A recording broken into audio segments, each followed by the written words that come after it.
Inti khotbah saya adalah ini, saudara. Di saat saya dan saudara mau ada di jalan yang sempit, berjuang masuk di gerbang yang memang tidak luas itu, berjuang hidup menata diri, pikiran, perasaan, kemauan, hidup seturut firman yang tidak mudah itu, Tuhan memberikan kepada kita firman yang sungguh menghibur. Tuhan akan menuntun engkau senantiasa dan akan memuaskan hatimu di tanah yang kering dan akan membaharui kekuatanmu. Engkau akan seperti taman yang diairi dengan baik dan seperti mata air yang tidak pernah mengecewakan. Ya. Salah satu rangkaian kalimat yang paling indah yang pernah saya baca.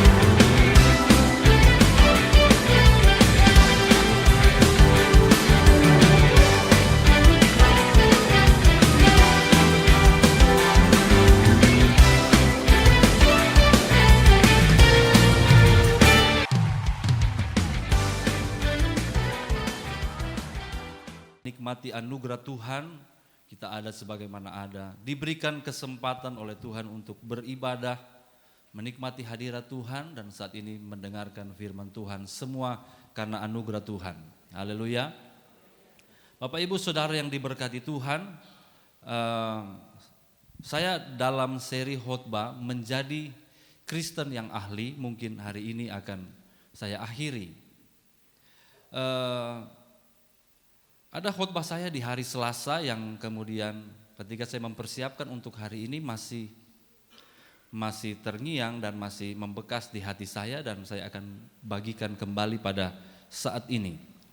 Mari kita buka Alkitab dalam Yesaya pasal 58. Yesaya pasal 58. Ayat 1 sampai 12 diberikan judul oleh Lembaga Alkitab Indonesia, Kesalehan yang Palsu dan yang Sejati. Kita baca ayat 1 bersama-sama. Yesaya pasal 58 ayat 1. Dalam nama Tuhan Yesus Kristus, yang sudah ketemu katakan amin. Puji Tuhan. Mari kita baca bersama.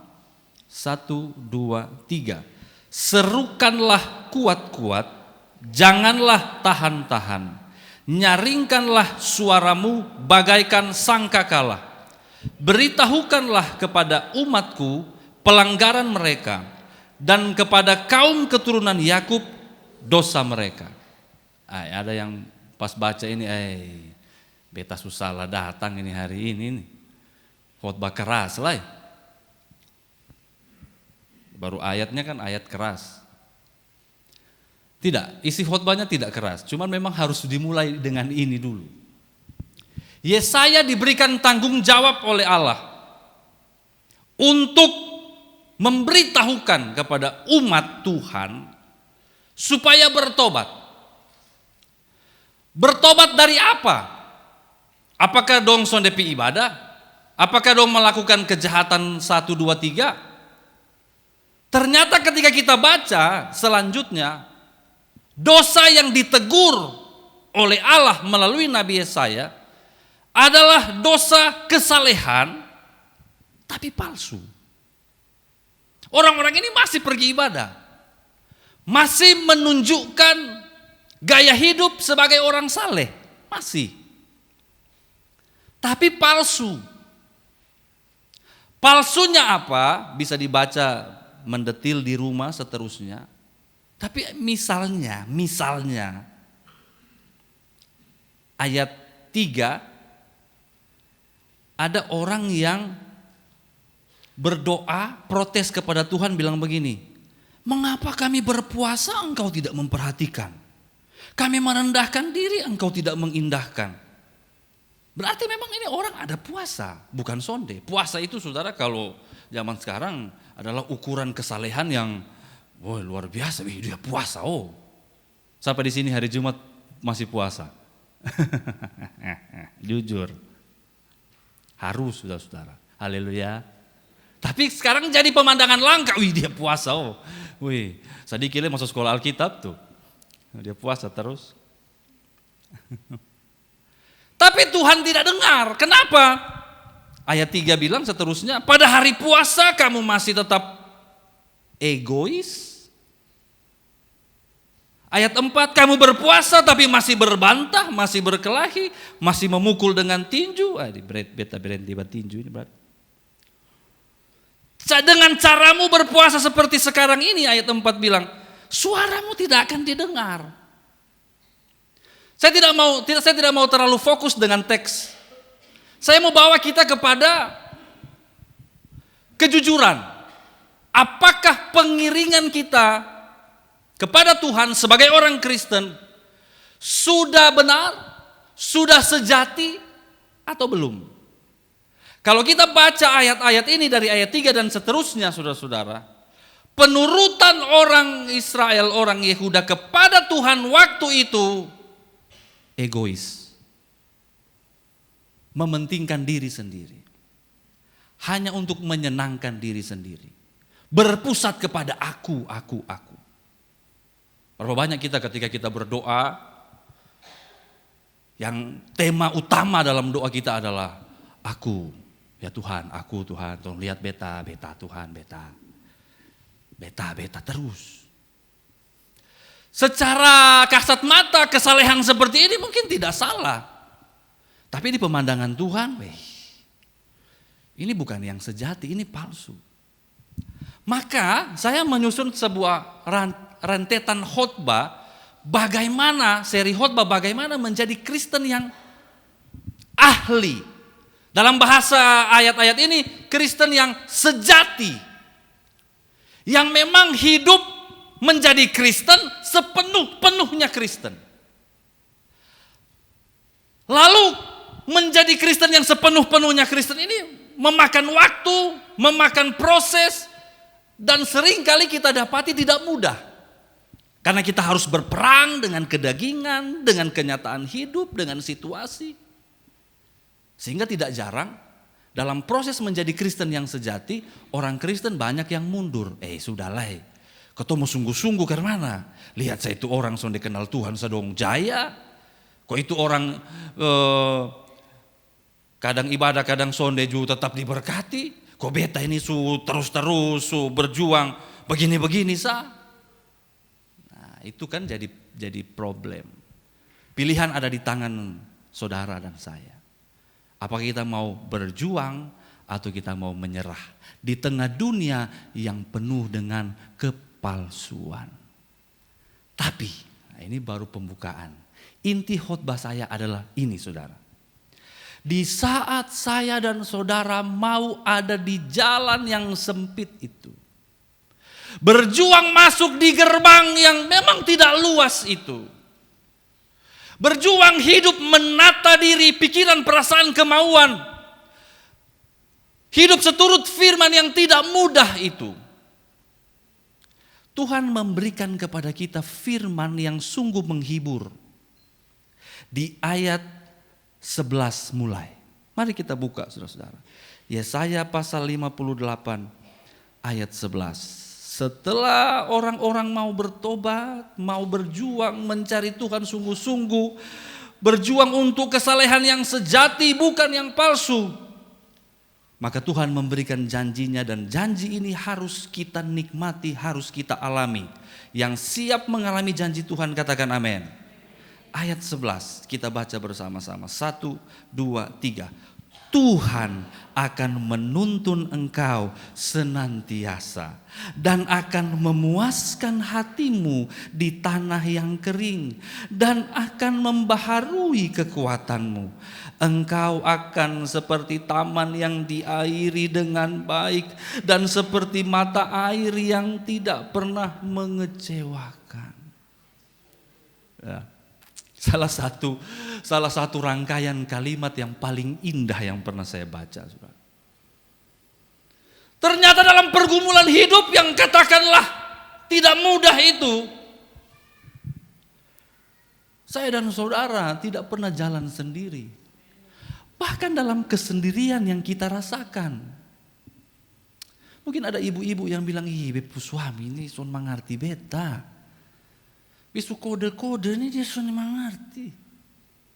Banyak ibu-ibu kan tidak sanggup bicara lagi lewat kata-kata, tapi sudah lewat bahasa tubuh. Masa dia son mengerti, dia so jengkel. Masa sih dia son mengerti, beta ada pergumulan ini. Kok dia jalan lewat kopi dulu. Kopi.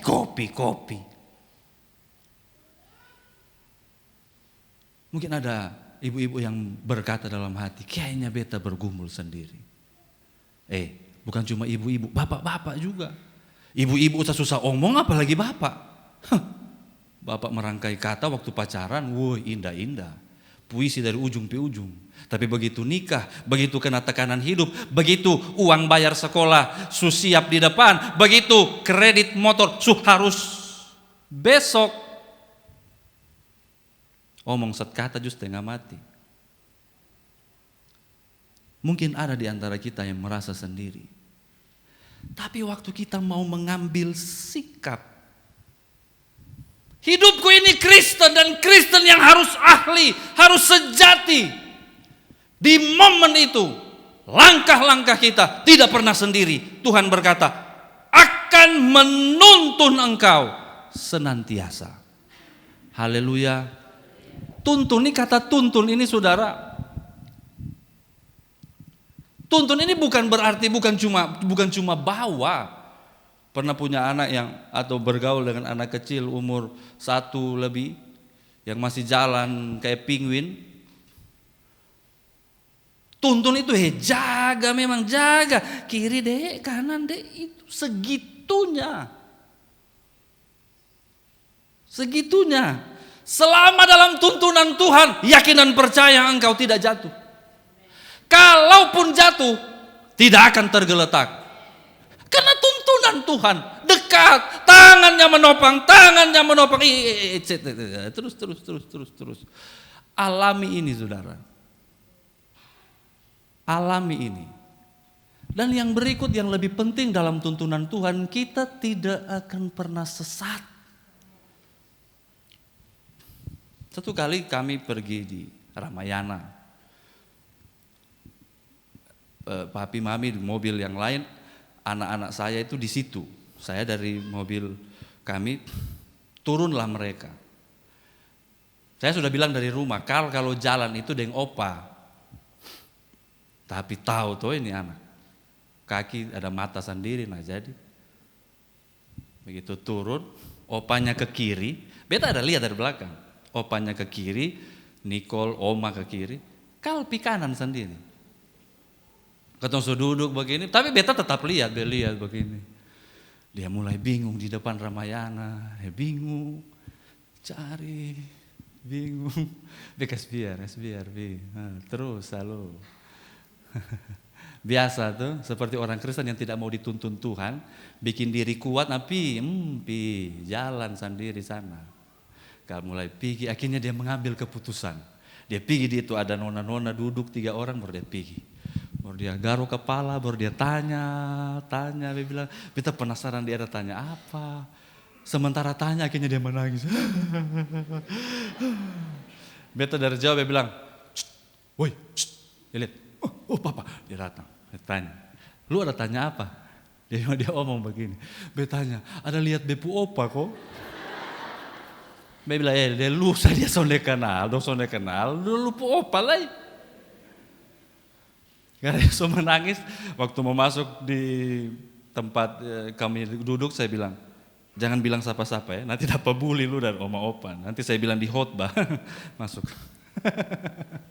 Supaya dapat bully dari semua jemaat. Anak-anak, kita masih perlu tuntunan Tuhan. Sonde, bukan berarti ketong ini masih lemah, masih anak-anak. Bukan masalah itu. Tapi tempat paling aman dalam tuntunan Tuhan. Tidak ada tempat yang lain. Dunia banyak tantangan, saudara-saudara.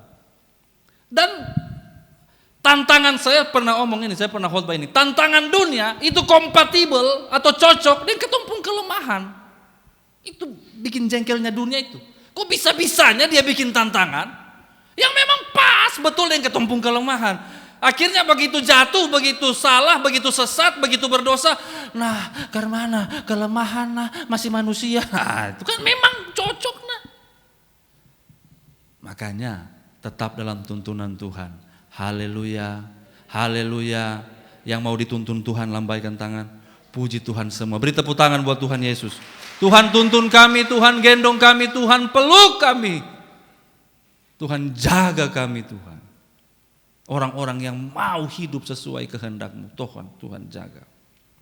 Yang berikut dikatakan, setelah dia tuntun, dikatakan dan akan memuaskan hatimu di tanah yang kering. Saudara, saya sudah katakan hari Selasa, bagi yang sudah pernah ke Israel, tanah Palestina itu gersang, kering. Yang disebut dengan puas adalah keadaan di mana, kalau dalam contoh tanah, keadaan di mana air begitu banyak, begitu limpah sampai meluap sampai becek. Itu yang disebut puas. Kata puas dalam bahasa asli betul-betul melimpah sampai banyak, sampai apa istilahnya ya, tercampur dengan tanah. Dan ini keadaan yang hampir mustahil di Israel. Hampir mustahil. Makanya dalam Alkitab seringkali ada ungkapan, kami menantikan hujan awal, hujan akhir. Karena di waktu hujan awal, hujan akhir, lalu ada ketemu hujan awal dan akhir, itu hujan terlalu banyak sampai tanah itu betul-betul basah. Tapi itu hampir mustahil terjadi karena gersang dan kering. Saudara, ini keadaan di mana dilukiskan bahwa dalam kemustahilan sekalipun, kalau engkau iring Tuhan sungguh-sungguh, engkau akan mengalami mujizat. Dalam kemustahilan, sonde mungkin puas di tanah yang kering.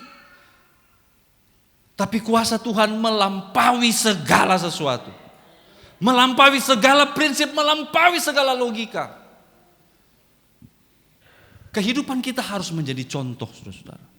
Contoh di mana ketika orang berkata, sebenarnya kan sonde mungkin. Tapi kok mereka bisa ya? Tapi kok keluarga itu bisa ya? Tapi kok bapak itu bisa ya? Tapi kok pemuda itu bisa ya? Tapi kok ibu itu bisa ya? Kan mustahil. Tidak ada yang mustahil bagi Tuhan. Ini dasar iman kita. Tidak ada yang mustahil bagi Tuhan. Atau sudah mulai ragu dengan kenyataan.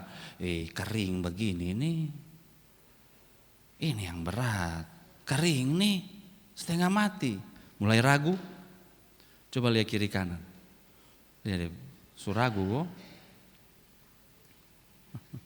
Haleluya. Haleluya. Kita tetap percaya, amin. Kalimat selanjutnya berkata, dan akan membaharui kekuatanmu. Kekuatan kita akan terus diperbaharui. Bahasa asli bilang, memberikan lemak kepada sendi-sendi, seperti lemak kepada lutut. Saudara, ada di sini yang kalau berjalan lutut suka retek-retek, itu kurang lemak. Biar baotot, biar kuat suka kerbau, berani sendi sukalah, pi angkat pi. Angkat badan krek. So harus minum suplemen, pi dokter kau periksa. Tapi Tuhan memperbaharui kekuatan kita. Haleluya, haleluya. Janji-janji ini saudara-saudara harus kita alami. Engkau akan seperti taman yang diairi dengan baik dan seperti mata air yang tidak pernah mengecewakan. Satu rangkaian ini dituntun Tuhan, diberkati Tuhan, bahkan dalam kemustahilan sekalipun, lalu terpelihara dengan baik. Saudara-saudara yang diberkati Tuhan, ketika membaca ayat-ayat ini untuk persiapan khotbah hari Selasa, saya berdoa secara pribadi, Tuhan, Beta ini harus alami. Dan ketika ini disampaikan kepada saudara-saudara, kepada kita semua, pembacaan kita dan khotbah ini, mari kita punya sikap iman. Haleluya. Kita punya sikap iman, ini harus dialami. Ini harus dialami di tengah setiap pergumulan yang sementara kita hadapi.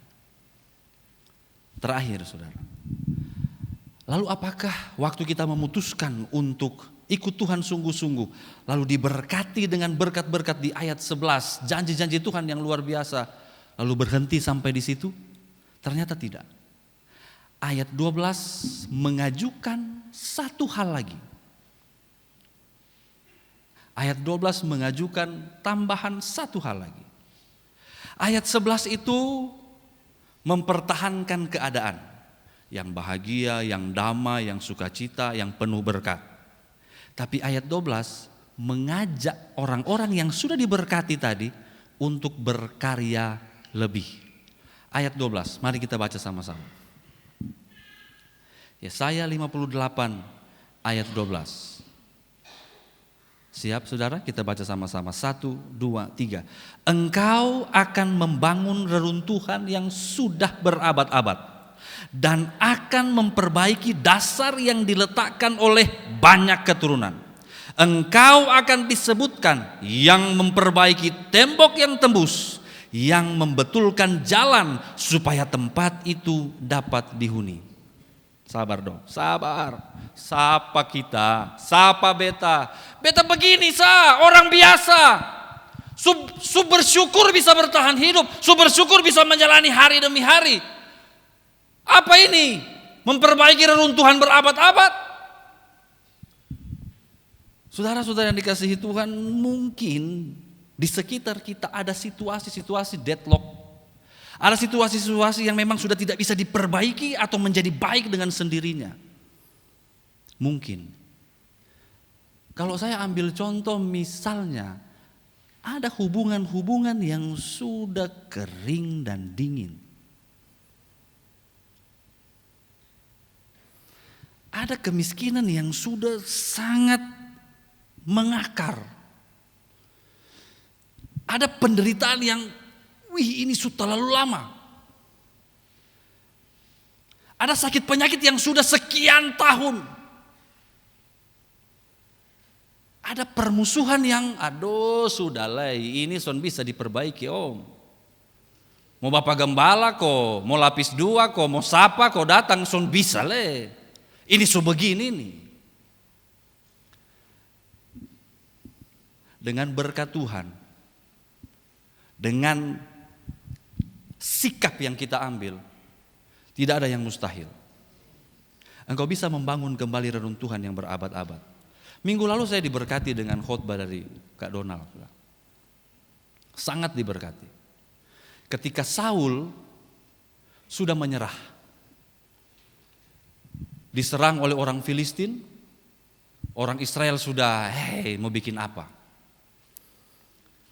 Raja menyerah dengan pasukannya menyerah, duduk Son bisa bikin apa-apa. Tapi anaknya yang bernama Yonatan, dia bilang sonde, ketong jangan duduk ketong maju. Berapa orang yang maju saudara? 2. Yonatan dan pembawa senjata. 2 orang maju. Mau perang lawan 1 orang Filistin, banyak jalan ini saudara. Bapak Ibu harus buka YouTube kalau yang tidak ikuti minggu lalu. Jalan ini ketika menghadapi pasukan yang ada di sana, dong minta tanda dari Tuhan begini. Kalau dong lihat ketong baru dong bilang naik sini. Berarti ketong maju. Berarti ini tanda ketong akan menang. Saudara, dalam strategi militer, khotbah minggu lalu itu saya pikir-pikir masih sampai sekarang masih saya renungkan. Dalam strategi militer, dari atas itu pasti menang lawan yang dari bawah. Karena yang dari bawah ini masih mau mendaki ke mana? Dari atas ini tinggal, lu mau bikin apa? Dari mana nih Yonatan ada belajar strategi militer dari mana? Tapi dia mengambil keputusan. Beta sudah ikut pembapa, raja tapi sutanganga di situ. Dia mau maju. Lalu dia cari tantangan yang paling susah. Kalau dong panggil ketong naik, berarti ketong menang. Dan betul. Betul saudara-saudara. Coba periksa, ada tidak reruntuhan yang sudah berabad-abad dalam hidup kita?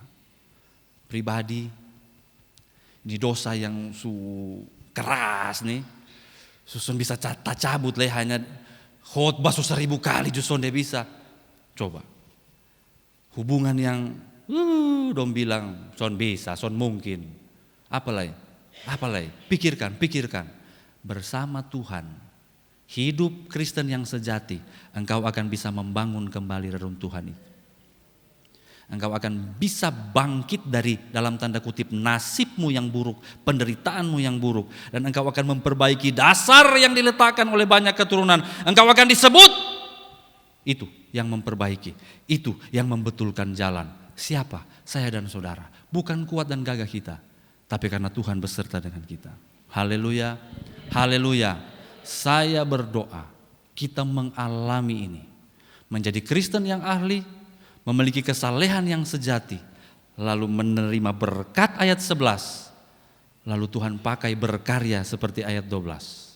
Ketika itu terjadi, nama Tuhan dimuliakan, hidup kita pasti berbahagia di dalam Tuhan. Amin. Hanya dekat Allahku, rasa tenang hatiku, Kau sertai jalanku sepanjang hidupku.